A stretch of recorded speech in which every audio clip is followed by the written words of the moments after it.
Ариана аты. Эмне үчүн Ариана? Эмне ким койду атты? Менин атам апам, Канина Канитам деп айтат.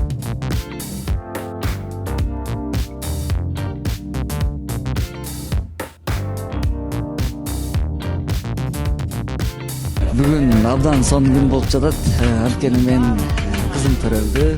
Айдана жанына чоң рахматымды айткым келет. Кызым өмүрүң узун болсун, ден соолугуң узун болсун, ыймандуу, акылдуу, Кудайым буйруса келечекте мыкты кыздардан болуп, мен сени жакшы көрөм.